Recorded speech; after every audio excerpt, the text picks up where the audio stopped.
Hello everyone, welcome to Edu Bros. जैसा कि आप लोगों ने ट्रिग्नोमेट्री के 4 लेक्चर को फॉलो किया और देखा कि हम लोग अपने पहले पार्ट को ख़त्म कर चुके हैं और स्विच कर रहे हैं सेकंड पार्ट की ओर। तो दोस्त, मैं आपको सबसे पहले ये बता दूं कि एक मेरी अपील है आप लोगों से।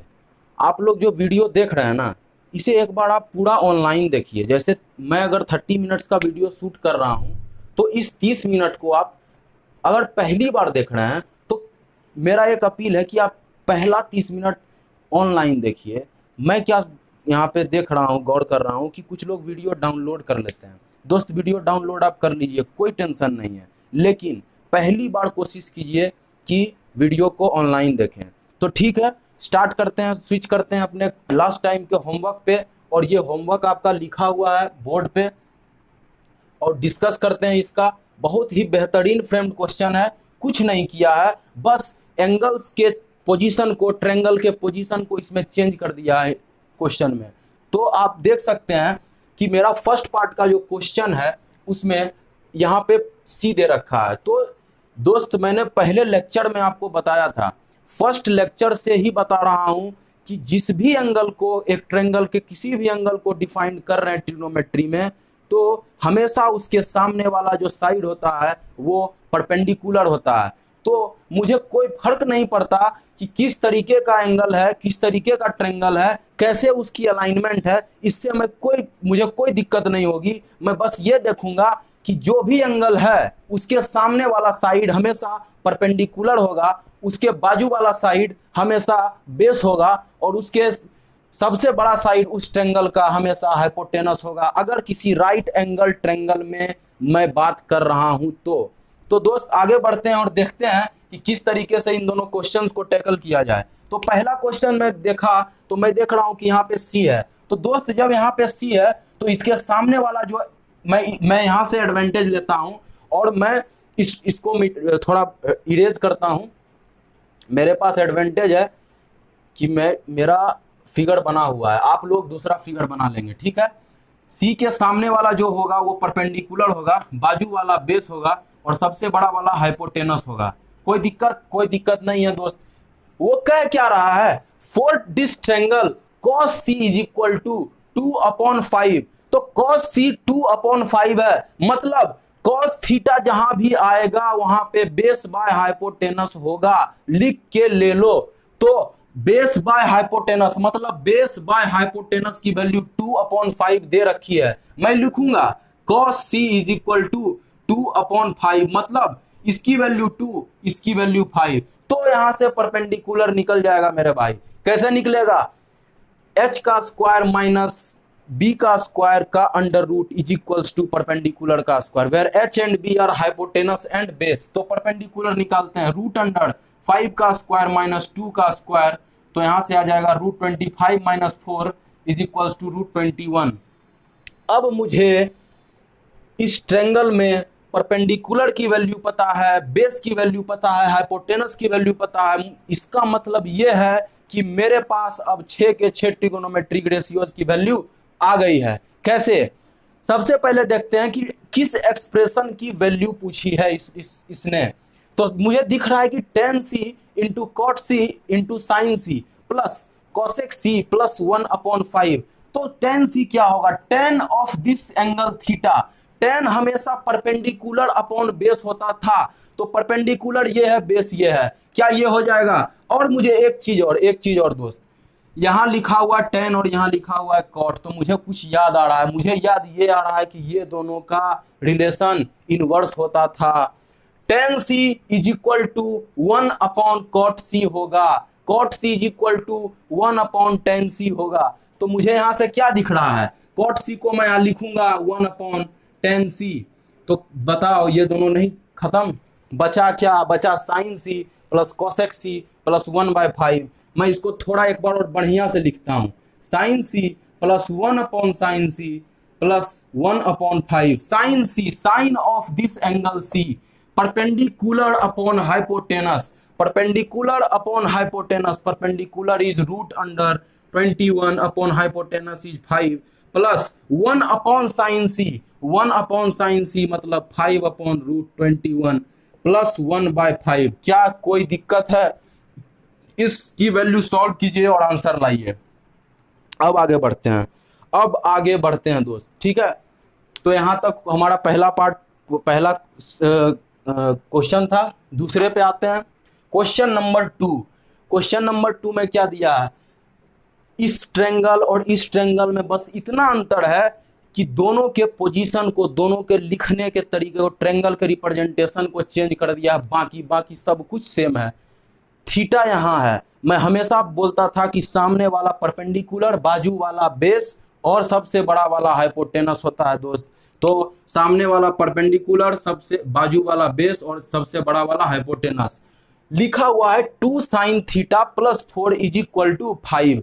तो मैं क्या कहूंगा? मैं कहूंगा कि प्रॉब्लम मुझे इससे है। अगर ये नहीं होता तो मुझे पहला वाला पिक्चर दिख रहा था, लेकिन मुझे प्रॉब्लम इससे है, तो क्यों ना इसको हटा दिया जाए। तो चलिए आइए हटाते हैं। 2 sin थीटा = 5 - 4 होगा कि नहीं? मैं इस +4 को जब RHS में ले जाऊंगा तो ये -4 बन जाएगा। तो sin theta 2 sin of theta = 1। तो sin of theta = 1/2। sin theta 1/2 है, मतलब परपेंडिकुलर अपॉन हाइपोटेनस 1/2 है। बात समझ में आई क्या? आ गई। बेस कैसे हो निकलेगा? बेस निकलेगा दोस्त √अंडर हाइपोटेनस का स्क्वायर माइनस परपेंडिकुलर का स्क्वायर = √3। 4 - 1 3 √3 आ गया। अब तो मुझे कुछ भी पूछ लो मेरे भाई, सेक पूछ लो, टेन पूछ लो, कॉट पूछ लो, मुझे 6 की 6 वैल्यू पता है ट्रिग्नोमेट्रिक रेशियोज की। तो ये था हमारा लास्ट टाइम का क्वेश्चन डिस्कशन का पार्ट। अब हम स्टार्ट करेंगे trigonometric ratios of some particular angle. तो आप लोग चेंज कीजिए पेज और लिखना स्टार्ट कीजिए। टॉपिक का नाम trigonometric ratios of some particular angle.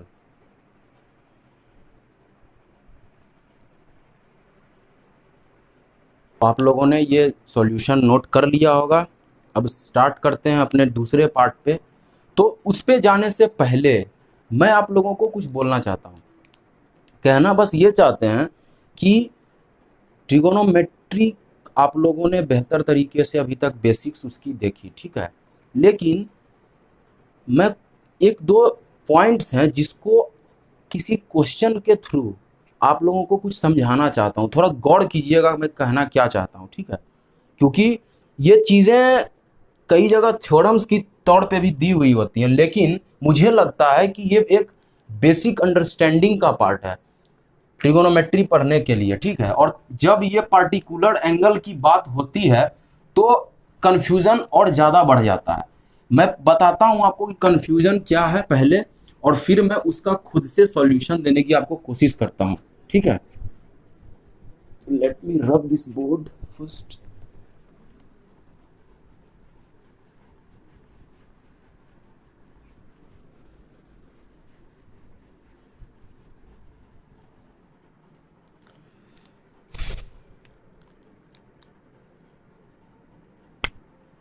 तो सबसे पहले जैसे बेसिक मेरा जो ट्रेंगल था, ठीक है, ये थीटा है, ठीक। इसकी लेंथ है 5, इसकी लेंथ है 10, ठीक। ठीक है दोस्त।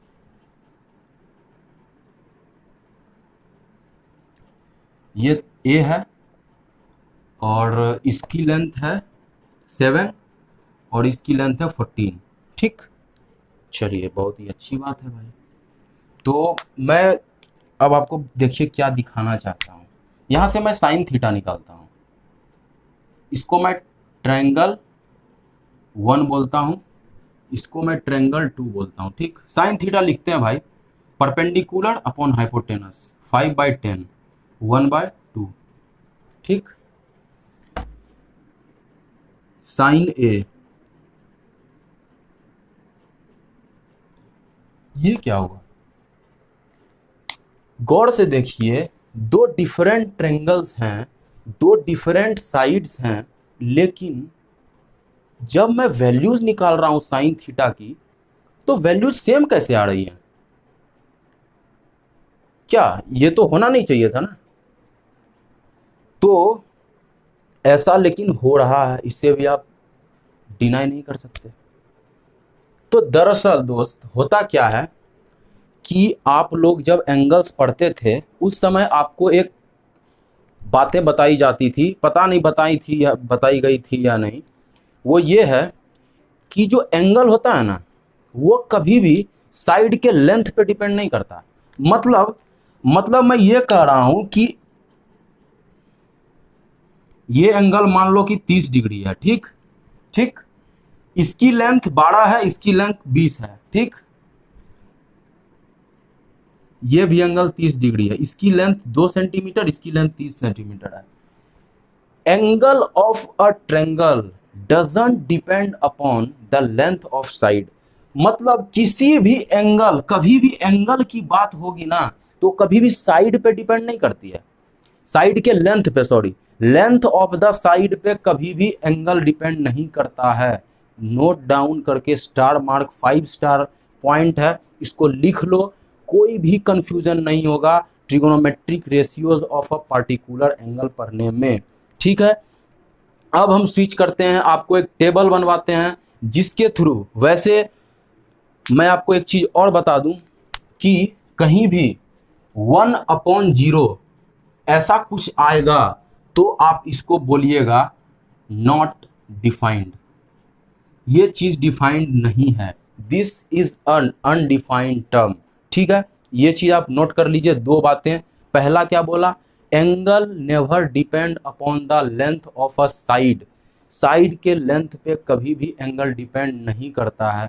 दूसरी बात, 1/0 कहीं भी 1/0 ही नहीं, ऊपर कोई डेफिनिट, ऊपर कोई एक फाइनाइट वैल्यू है एंड नीचे 0 है तो हमेशा ये अनडिफाइंड वैल्यू होगी।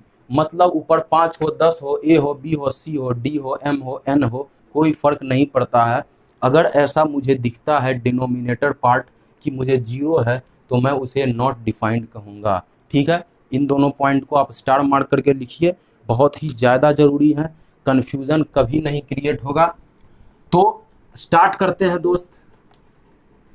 मैं एक पहले आप चार्ट बनाएंगे, ठीक है।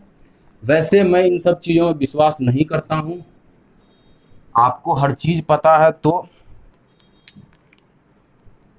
सबसे पहले आप यहाँ से जैसे, ठीक है, sine cos tan, sine cos ten,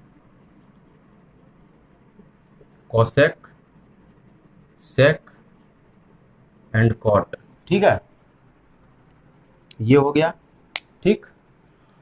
अब इसकी डिफरेंट थीटा, देखिए टॉपिक पे ध्यान दीजिए, टॉपिक क्या लिखवाए हैं, टॉपिक लिखवाए हैं trigonometry ratio of some particular angle, मतलब खास एंगल की बात होगी, खास एंगल की बात होगी, 30 की बात होगी, 60 की, 45 की, 90 की, 0 की, ऐसी बात होगी, ठीक है।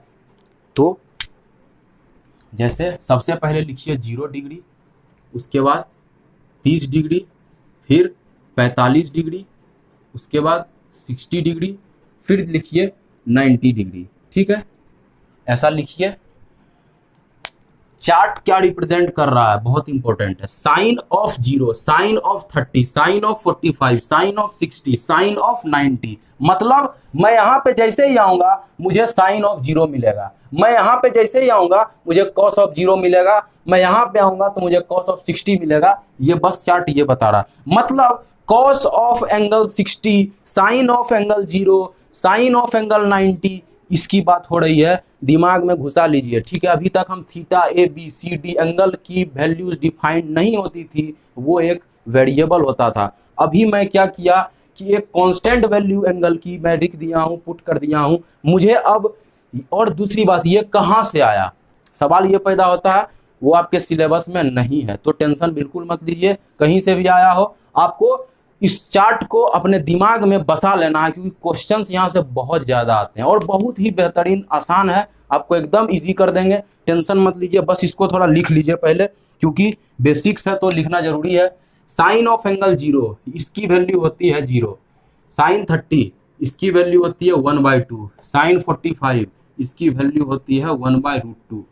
साइन 60 इसकी वैल्यू होती है √3/2। साइन 90 इसकी वैल्यू होती है 1। ठीक, कॉस पे आते हैं। अच्छा, स्क्वायर रिलेशन याद है आपको, वन प्लस क्या, 1 is equal to sine square plus cos square. तो मुझे अगर यहाँ से निकालना होगा साइन स्क्वायर, यहाँ गौर से देखना दोस्त, sine square theta plus cos square theta बराबर 1 होता था। थीटा की वैल्यू मैं 0 रखता हूँ। ठीक, sine square 0 plus cos square 0 बराबर 1, 0 दोनों। इसमें यहाँ पे putting theta is equal to 0 degree लग सकते हैं, क्या दिक्कत है, रखेंगे ना। थीटा है, थीटा को 0 डिफाइन कर दिए। ये एक यूनिवर्सल रिलेशन है जो कि थीटा के हर वैल्यू पे डिफाइंड है, वो 0 हो, 40 हो, 45 हो, कोई फर्क नहीं पड़ता। ये एक यूनिवर्सल रिलेशन है और थीटा की हर वैल्यू पे डिफाइंड है, हर वैल्यू पे डिफाइंड है। साइन स्क्वायर थीटा लें और कॉस का भी थीटा का स्क्वायर लें, साइन थीटा का स्क्वायर लें, कॉस थीटा का स्क्वायर लें, दोनों को जोड़ दें तो वो वैल्यू 1 आएगी। थीटा की कोई भी वैल्यू हो, 30 हो, 40 हो, 45 हो, कोई फर्क नहीं पड़ता। तो आते हैं, मुझे पता है कि साइन 0 0 है, तो 0 का जब स्क्वायर करेंगे तो 1 तो कभी बनेगा नहीं, वो 0 ही रहेगा। 0 प्लस कॉस का स्क्वायर 0 बराबर 1, तो ये 0 हो गया। तो cos square 0 is equal to 1 है, तो किसका स्क्वायर करने पे वैल्यू 1 आती है, 1 का ही स्क्वायर करने पे वैल्यू हमेशा 1 है। यानी कॉस 0 कितना आ गया, 1 आ गया, कॉस 0 1 आ गया। क्या मैं इस रिलेशन से कॉस के डिफरेंट थीटा, यहाँ पे मैं एक बार 30 पुट कर दूंगा और मैं 1/4 लिखूंगा। अब यहाँ से कॉस स्क्वायर 30 की वैल्यू निकालूंगा और उसका जब अंडर रूट लूंगा तो उसकी वैल्यू क्या नहीं आ जाएगी, cos 30 की वैल्यू आ जाएगी ना। तो आप कोशिश कीजिएगा, निकाल के देखिएगा, दिक्कत होगा कमेंट कीजिएगा, मैं बताऊंगा आपके सॉल्यूशन, आपका जहां भी आपको प्रॉब्लम हो रही है। ठीक है, तो cos 30 पे आते हैं दोस्त।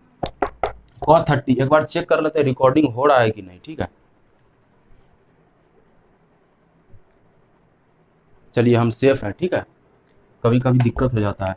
तो cos 30 कितना होता है, लिखिएगा √3/2। cos 45 साइन 45 के बराबर होता है। cos 60 1/2, ये √3 है और ये 0 होता है। मुझे tan पता है, साइन बाय कॉस होता है, याद है, tan थीटा बराबर साइन बाय कॉस लिखवा चुका हूँ।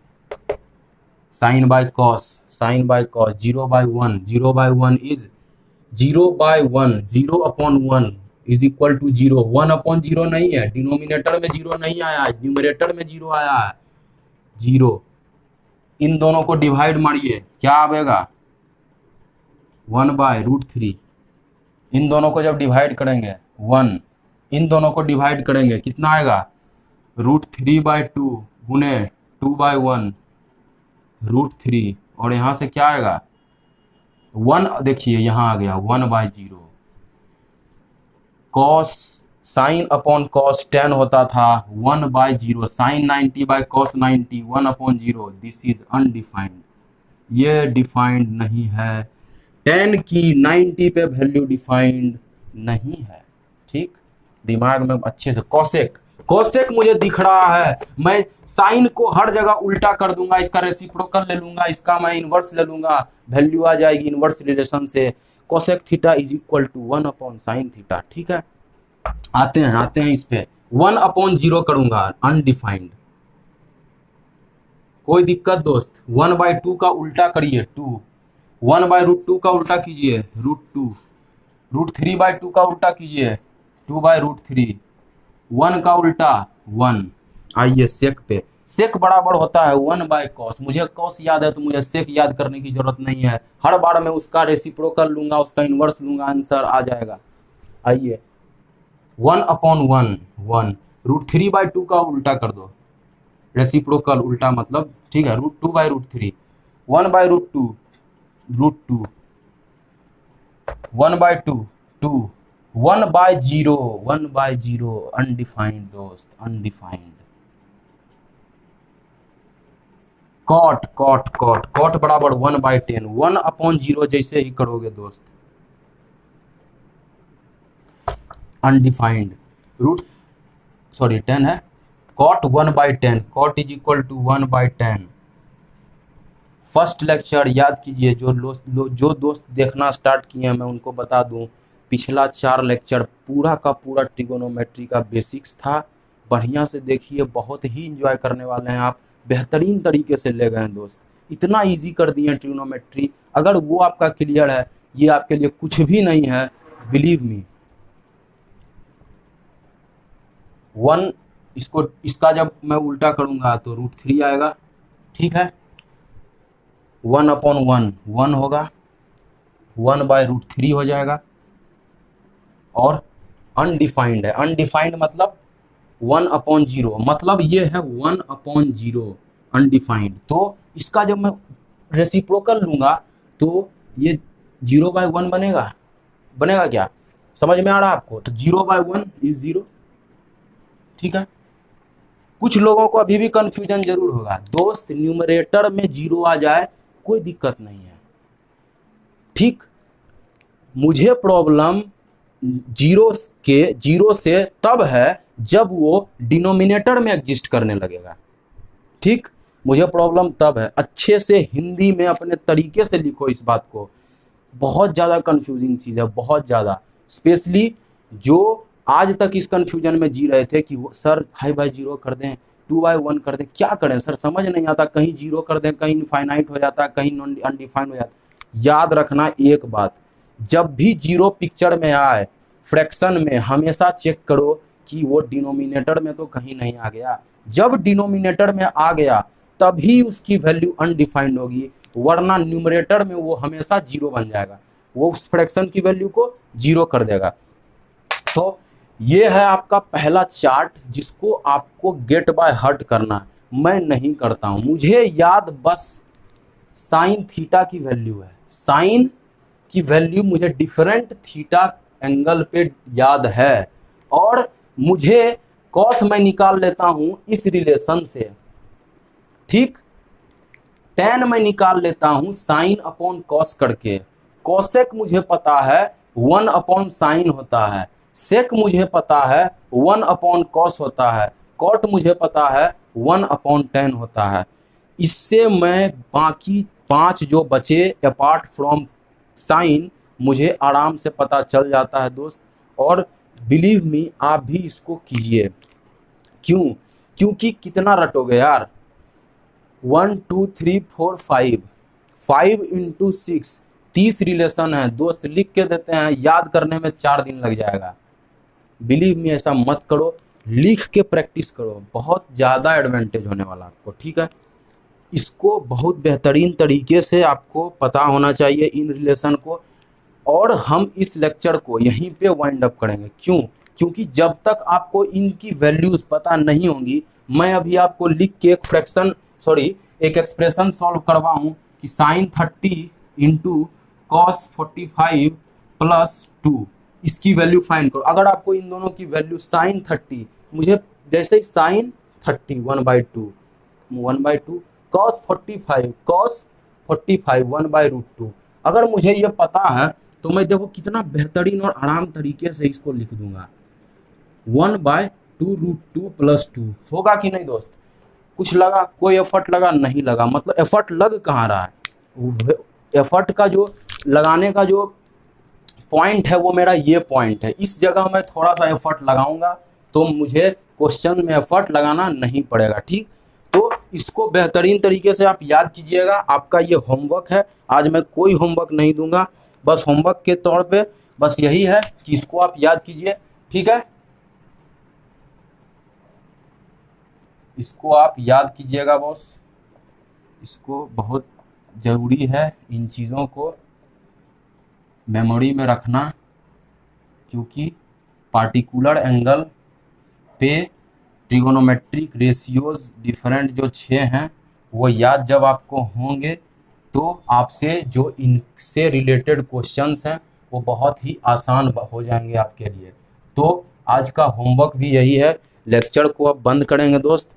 जो भी मेरे भाई बंधु अभी स्टार्ट किए हैं इसको देखना, ट्रिगोनोमेट्री स्टार्ट हो चुकी है, 4 लेक्चर अपलोडेड हैं, प्लेलिस्ट खोलिए, वहाँ पे जाके चेक कीजिए, लिखा हुआ होगा ट्रिगोनोमेट्री क्लास 10। मैं ले रहा हूँ उसको। मैं बता दूँ, मेरा नाम अभिषेक है, मैं एनआईटी पटना का 4th ईयर का स्टूडेंट हूँ। मेरा डिपार्टमेंट इलेक्ट्रिकल इंजीनियरिंग है। और इस पेंडेमिक में हम लोग हमारे कुछ फ्रेंड्स के साथ, हमारे कुछ एनआईटीज़ के दोस्त हैं, उनके ही साथ एक एडुब्रोज नाम का स्टार्टअप स्टार्ट किए हैं यूट्यूब पे। आप लोगों के लिए बिल्कुल टेंशन मत लीजिए, पढ़ते रहिए, बहुत मज़ा आने वाला है। लाइक कीजिए, कमेंट कीजिए, सब्सक्राइब कीजिए दोस्त चैनल को, ताकि जितने भी नए वीडियोज़ आएँ आप तक पहुंच जाएं।